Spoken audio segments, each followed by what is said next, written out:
Those aren't Qurans, are they? No. You're not going to burn these books, are you? Well, the thought had crossed my mind. No! Don't burn these books. Books are filled with valuable information. Here, let me randomly pick one and open to a random page. Uthman sent to every Muslim province one copy of what they had copied, and ordered that all the other Quranic materials, whether written in fragmentary manuscripts or whole copies, be burnt. Let me see that. Uthman ordered that all other Quranic materials be burnt. So there's already been a Burn the Quran Day. But why, Nabil? I don't know, David. Perhaps one of these other books that are filled with valuable information can help. It's a good thing you didn't burn them. Let's take a look at one at random. Oh, here's one. Sahih Muslim. Abu Musa al-Ash'ari sent for the reciters of Basra. They came to him and they were 300 in number. They recited the Quran and he said, "You are the best among the inhabitants of Basra, for you are the reciters among them. So continue to recite it. But bear in mind that your reciting for a long time may not harden your hearts, as were hardened the hearts of those before you." Good. Wow! It says they had their hearts hardened. Well, what happened next? Let's keep reading and find out. We used to recite a surah which resembled in length and severity to Surah Barat. I have, however, forgotten it, with the exception of this, which I remember out of it. If there were 2 valleys full of riches for the son of Adam, he would long for a 3rd valley, and nothing would fill the stomach of the son of Adam but dust. And we used to recite a surah which resembled one of the surahs of Musabihat, and I have forgotten it. So this is saying that 2 chapters of the Quran are missing because Muslims forgot them. Let me see that.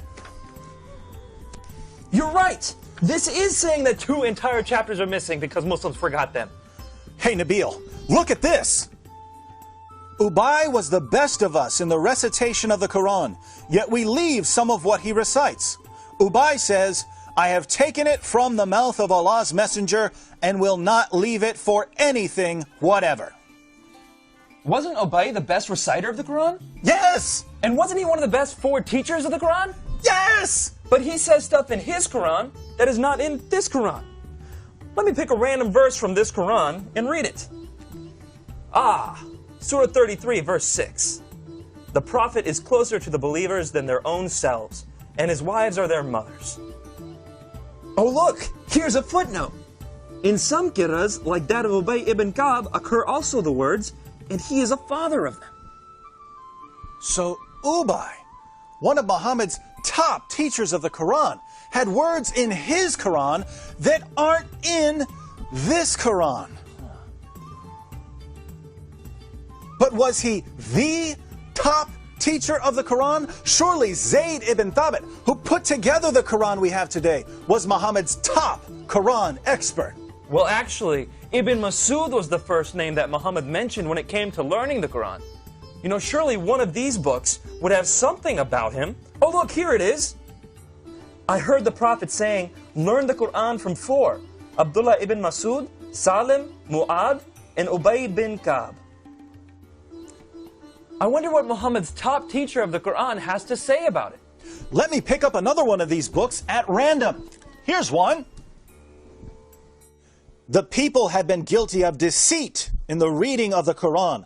I like it better to read according to the recitation of him whom I love, more than that of Zayd ibn Thabit. Wow, according to that book you're holding, Muhammad's top teacher of the Quran is saying reading today's Quran is like being guilty of deceit. I wonder if any of these other books have something to say about it.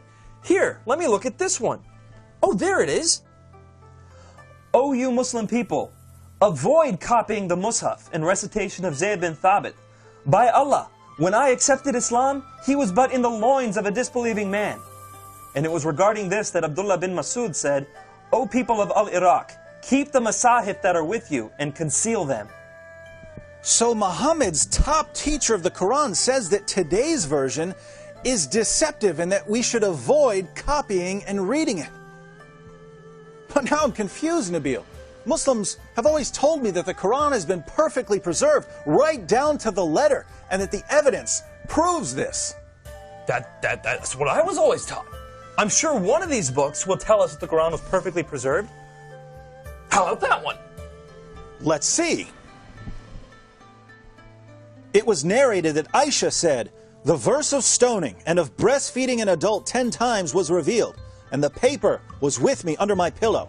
When the messenger of Allah died, we were preoccupied with his death, and a tame sheep came in and ate it?"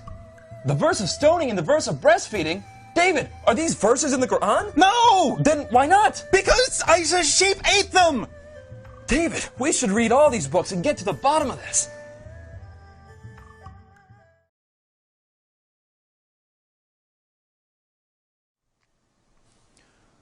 So let me see if I've got this right.